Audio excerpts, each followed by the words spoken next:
इतिहास होता है, एक मिसाल है।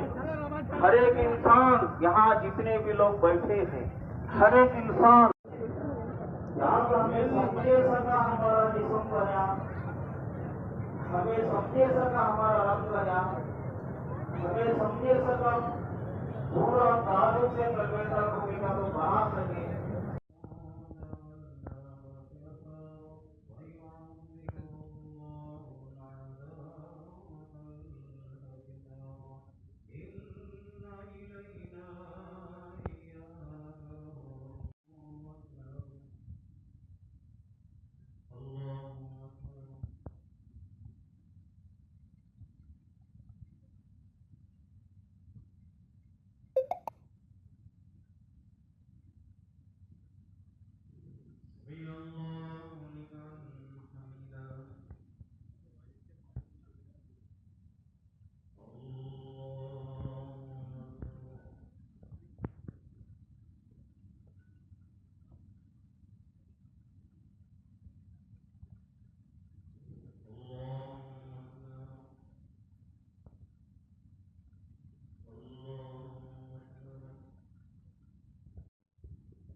ఇంకా మంగళగిరి ప్రజలకు నేను హామీ ఇచ్చాను, చెక్ పెట్టండి, నేను ఆదేశాలు జారీ చేస్తాను జరిగింది.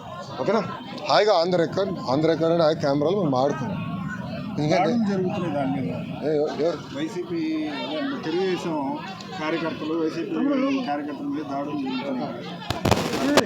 ఇక్కడ గత 12 రోజులుగా 3 తెలుగుదేశం పార్టీ కార్యకర్తలు వైకాపా పార్టీ చంపింది. దానికి సమాధానం చెప్పమనండి.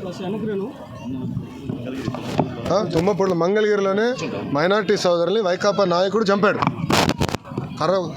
బ్యాట్ పట్టుకుని కొట్టి చంపేశాడు.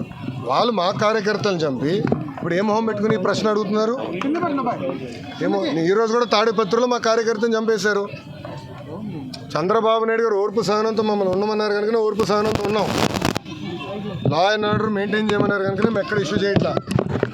మంగళగిరిలో కూడా లా అండ్ ఆర్డర్ ఉండాలి, నేను ఇష్యూ చేయట్లా. నాకు 2 నిమిషాలు చెప్తున్నా. నేను మిమ్మల్ని అడుగుతున్నా, ఎక్కడండి వైకాపా కార్యకర్త? ఎవరు దెబ్బ తగిలింది? ఎవరిని చంపాము? మేము ఒక్కడి జోలికి వెళ్ళాం. మేము వాళ్ళు 3 మమ్మల్ని చంపి తిప్పి మా పైన ఆరోపణ చేస్తాం కరెక్ట్ కాదు. సార్ ఋషికొండ ప్యాలెస్ బహిర్గతమైంది ఏంటి సార్? 500 కోట్లు మీరు మొత్తం చూడలే, ఇంకా చాలా ఉందండి. ఇంకా ముఖ్యమంత్రి గారు దానిపైన నివేదిక అడిగారు. ఎంత ఖర్చు అయింది, దేనికి ఖర్చు పెట్టారు, మొత్తం డీటెయిల్స్ అడిగారు. ఇంకా రావాల్సిన అవసరం ఉంది. ఇదే కాదు, ఇలా చాలా కట్టినట్టున్నారు. అన్ని వివరాలు వచ్చిన తర్వాత ప్రజల ముందర పెడతాం. వాళ్ళ ఇంట్లో కూడా ఫర్నిచర్ 46 కోట్లు ఉందంట. మరి కోడలి శివప్రసాద్ గారు అదే కేసులో ఆత్మహత్య చేసుకున్నారు. అదంతా అధికారులు వాళ్ళ ప్రాసెస్ వాళ్ళు ఫాలో చేసుకుంటారు. Thank you sir. గంజాయి కేసులు గతంలో ఎక్కడికక్కడ ఆపేశారు, అంటే దొరికినట్టు పట్టుకున్నారు కానీ లోపలికి వెళ్ళలేదు. అసలు నేను గంజాయి విషయంలో కఠినంగా వ్యవహరించమని మంగళగిరి నియోజకవర్గంలో ఉన్న పోలీసు సిబ్బందికి నేను ఆదేశాలు జారీ చేశాను. మొదటి 100 రోజుల్లో గంజాయి ఫుల్ స్టాప్ పెట్టాలని నేను చెప్పాను. ప్రత్యేకంగా నేను డీజీ గారిని కలిసి హోంమంత్రి గారిని కూడా కలిసి నిన్న రాత్రి కూడా హోంమంత్రి అనిత గారితో కూడా మాట్లాడటం జరిగింది. పాదయాత్రలో గంజాయి వల్ల కుటుంబాలు ఎలా నాశనం అయినాయో నేను చూశాను. మీరు కఠినంగా వ్యవహరించాలని ఆమెను కోరాను. మేడం గారు కూడా సమీక్ష పెడతా అన్నారు, సభ్యుతో రివ్యూ చేస్తా అన్నారు. ప్రజలందరూ చూస్తారు కదా, మొదటి 100 రోజులు గంజాయికి ఫుల్ స్టాప్ పెట్టే బాధ్యత తెలుగుదేశం, జనసేన, భారతీయ జనతా పార్టీ ప్రభుత్వం తీసుకుంటుంది. మంగళగిరి అభివృద్ధి మీద మీరు ఎలా కట్టుబడి ఉన్నారు? మంగళగిరి అభివృద్ధి చాలా హామీలు ఇచ్చారు మీరు. స్వామి 10 రోజులు కూడా అవ్వలేదు స్వామి. అదే అంటే అది కాదు, మీడియా మిత్రులందరూ వెళ్ళి 10 సంవత్సరాలుగా పనిచేసిన శాసనసభ్యుడిని అడగాలి ఏం చేశారు.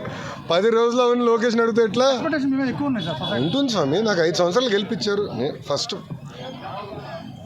భూములు దశాబ్దాలుగా ప్రజలు నివసిస్తున్న భూముల్ని రెగ్యులరైజ్ చేసి శాశ్వత భూ హక్కు కల్పించాలి మొదటిగా నేను హామీ ఇచ్చే దానికి కట్టుబడి ఉన్నా. డ్రైనేజు, రోడ్లు ఏర్పాటు చేయాలని గతంలో నేను హామీ ఇచ్చాను, ఏర్పాటు చేస్తాము. ఇంతేకాకుండా స్వర్ణకారులకి ఇక్కడ గోల్డ్ క్లస్టర్ ఏర్పాటు చేస్తాను, హామీకి కట్టుబడి ఉన్నా. దాదాపు ఒక 10 కీలకమైన హామీలు ఇచ్చిన వ్యక్తి మీ లోకేష్. తప్పనిసరిగా ఒక పద్ధతి ప్రకారం చేసుకుంటూ వెళ్తాను. ఇంకా శాసనసభ్యుడిగా ఇంకా మేము ప్రమాణ స్వీకారం చేయలేదు, అది ఈ వారం జరుగుతుంది. ఇంకా నేను రివ్యూలు చేయలేదు. ఎంటీఎంసీ కానివ్వండి, ఇతర ఎనర్జీ డిపార్ట్మెంట్ కానీ, వ్యవసాయ శాఖతో కానీ